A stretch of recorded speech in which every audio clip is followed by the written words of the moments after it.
Welcome to Educating You, where we discuss real estate and provide you with real estate knowledge. The purpose of this channel is to provide a zero-cost way to inform you about real estate topics. I'm Tim Yew. I'm a real estate investor and entrepreneur, and currently the broker of record for RE/MAX Real Estate Solutions here in Toronto. Just as a quick disclaimer, this is not legal, tax, or financial advice. If you want to consult your local experts in regards to these matters, please do so. In this video, I'm going to make a delayed occupancy compensation claim online through Tarion's My Home website for one of my properties. The first thing you have to do, and you should have already done, is to create a My Home Tarion account. I show you how to do this in this video link here, so click this link here if you haven't done so already. You can only register after your occupancy date, so it's a very good habit to get this done immediately after you receive your occupancy. You'll need this website to claim your 30-day form, which I'll show you how to do in another video. So without further ado, let's get started and get my money. So once you get into the Tarion website, I'll click on My Home, and then I'll log in.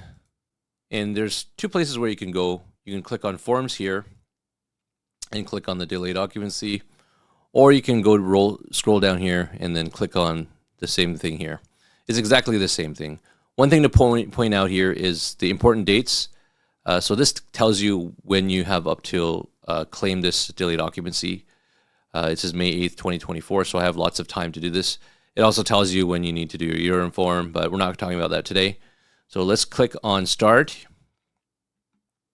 and then we're going to click Next, and I'm going to calculate how many days the property was delayed for. So I've brought up this handy website here.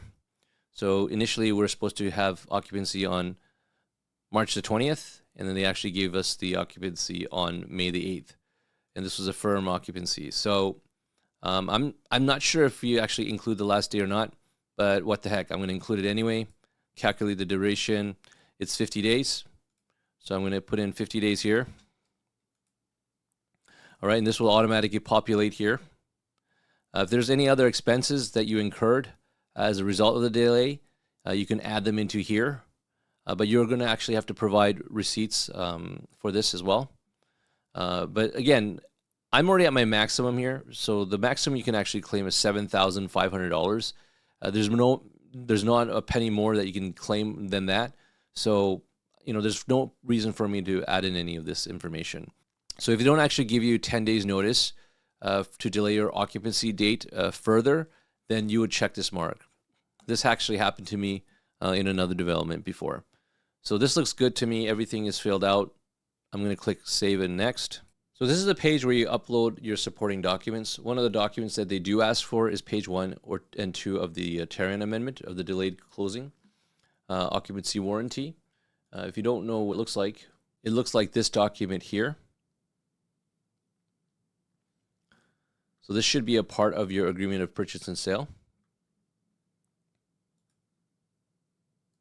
It says that if you don't have this, that you could just provide your complete copy of your agreement of purchase and sale.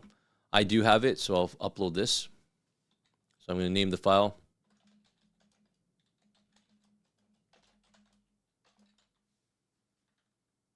So this file was just uploaded.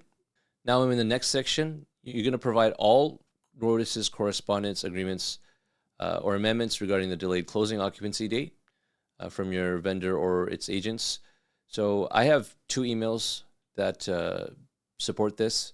So I'm going to say initial firm occupancy email. And I have a second one that I'm going to upload as well.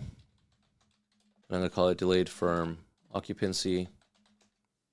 So the 2 files are uploaded. Now I'm going to scroll down to the bottom. In my situation, I'm not actually claiming any other expenses. But if you did have any other expenses, you would upload them in this section here. I'm done here, so I'm going to click Next. So it's going to bring you to this step 4, which is a preview. You could basically review what you have written. So I'm going to scroll down. Everything looks good here. Everything looks fine here. And then I'm going to click on Submit. Once you've successfully submitted your form, you're pretty much done. You're going to get a case number. So I'll write this down somewhere so I can keep a record of it. Also, you could actually print the form, but right now there's some issues, so I'm going to come back and check it out later.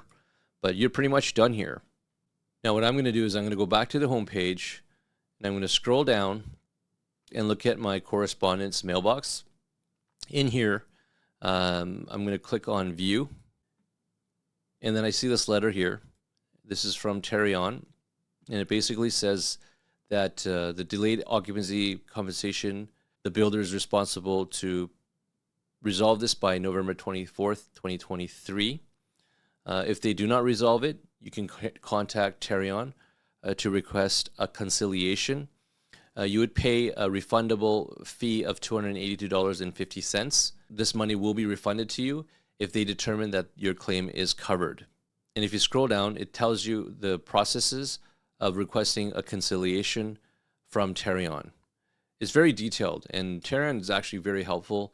So if you actually contacted them, they'll actually walk you step by step on how to get this done if your builder does not pay you your delayed occupancy compensation.